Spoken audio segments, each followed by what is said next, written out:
আপনার ব্যবহার করা ইঞ্জিন অয়েলের বোতল এভাবেই নষ্ট করে ফেলুন। কম হলেও ৩ থেকে ৪টা ফুটা করে ফেলুন, যেন কোনোভাবেই এটা রিসাইকেল করা না যায়। শেষ।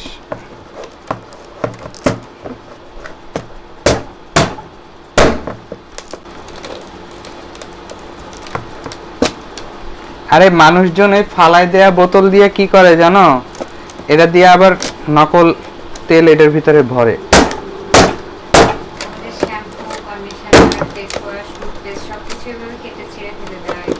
আরে শ্যাম্পু, কন্ডিশনার, তারপর ফেস ওয়াশ, এই সবগুলাই হচ্ছে ফুটা করে ফেলায়।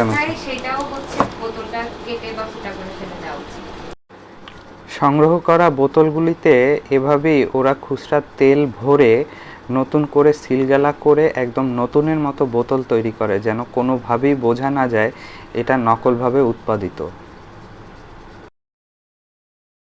ধুয়ে মুছে সিল করে এমনভাবে দোকানে আবার সরবরাহ করে যেন মনে হবে এটা একদম কোম্পানি থেকে চলে এসছে। পুরাতন ইঞ্জিন অয়েলের বোতল থেকেই এই নকল ইঞ্জিন অয়েলগুলো বানানো হয়। যারা এই নকল ইঞ্জিন অয়েল বানাচ্ছে তারা নিজেরাই স্বীকার করেছে এই বোতলগুলো তারা বিভিন্ন গ্যারেজ থেকে সংগ্রহ করে থাকে। আর এভাবেই ওরা আমাদের বাইকগুলি সর্বনাশ করছে।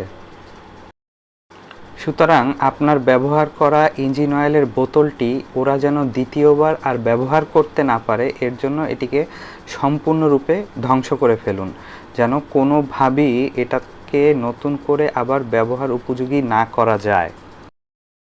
এভাবে ওরা শত শত হাজার হাজার বোতল সংগ্রহ করে এবং নকল ইঞ্জিন অয়েল উৎপাদন করে। আরে মানুষজন এই ফালায় দেয়া বোতল দিয়ে কি করে জানো? এটা দিয়ে আবার নকল তেল এটার ভিতরে ভরে।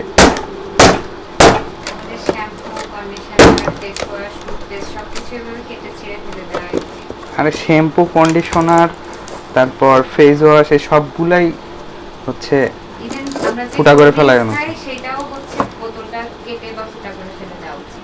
না, কোল্ড ড্রিঙ্কসের অবশ্য এটা লেখা আছে রিসাইকেল করার জন্য। হ্যাঁ, ওই যে এরকম একটা চিহ্ন আছে রিসাইকেলের। কিন্তু এখন এইগুলাতে কি করে, এগুলা হচ্ছে ওরা এই গ্যারেজ থেকে আবার কালেক্ট করে কইরা আবার নকল যে তেল বানায় তারপরে হচ্ছে সেটার মধ্যে ভরে। ঠিক বানায়ও না, ওই যে খুচরা যেগুলা পাওয়া যায় না ওইগুলা হচ্ছে এটার ভিতরে ঢুকায় আবার বিক্রি করে ইঞ্জিনের 12টা।